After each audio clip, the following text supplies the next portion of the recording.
Tu veux que je t'explique comment le maire d'un petit village est devenu le meilleur ami du Père Noël ?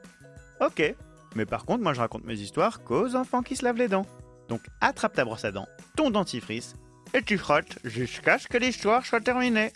3, 2, 1, 0. Bon, il faut que je t'avoue un truc. Cette nuit, j'ai fait un cauchemar horrible. J'ai rêvé que le Père Noël pouvait pas livrer ses cadeaux. Ah, l'horreur! Bah oui, je sais pas si t'as remarqué, mais il y a plein de trucs qu'on n'a pas trop le droit de faire en ce moment. Partir en week-end chez ses grands-parents, inviter un copain à déjeuner à la maison, aller au cinéma. Tout ça, c'est à cause du confinement. C'est fait pour éviter d'attraper le coronavirus. Ah, encore lui. Je te le dis moi, celui-là, si je le croise un jour, j'aurai quand même 2-3 mots à lui dire. Hein.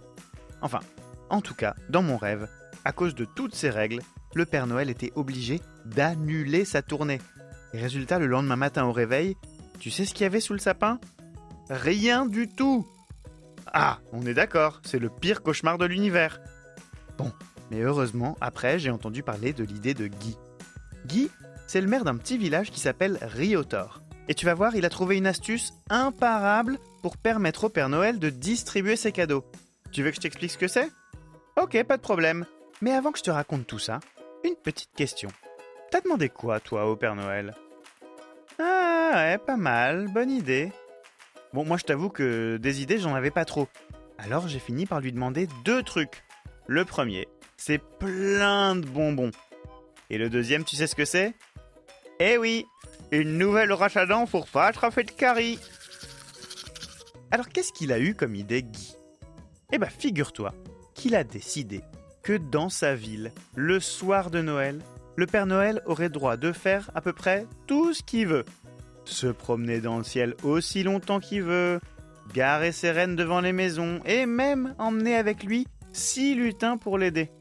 Bon, par contre, attention, hein, les lutins, ils devront quand même porter un masque avant de se faufiler dans les cheminées. Tu sais comment je sais tout ça ? Parce qu'il a écrit un truc qui s'appelle un arrêté municipal. C'est une espèce de lettre que les maires ont le droit d'écrire pour décider des règles de leur ville. Alors, d'habitude, un arrêté, ça sert à dire dans quel sens les voitures ont le droit de rouler ou à quelle heure ferme le parc. Mais ça parle pas très souvent du Père Noël. Donc t'imagines la tête qu'ont fait les habitants du village quand ils ont découvert l'arrêté de Guy ? Ils ont dû se dire que le maire était devenu complètement fou. Et en même temps, à mon avis, personne n'est venu se plaindre à la mairie. Parce que s'il y a bien un truc dont je suis sûr, c'est que à Riotor ou ailleurs, tout le monde aime les cadeaux. Bon, montre-moi un peu tes dents. P-A, P-I. Ouais, c'est pas mal ça, bien blanche comme il faut. Tant pis pour vous les caries. Allez maintenant, au lit. Je vais pas aller me coucher. Retrouvez les épisodes des Dents et Dodo sur le site et l'application BFM TV et sur toutes les plateformes de streaming. Si cet épisode vous a plu, n'hésitez pas à lui donner une note, à vous abonner à la playlist et surtout à en parler autour de vous. C'est un podcast BFM TV.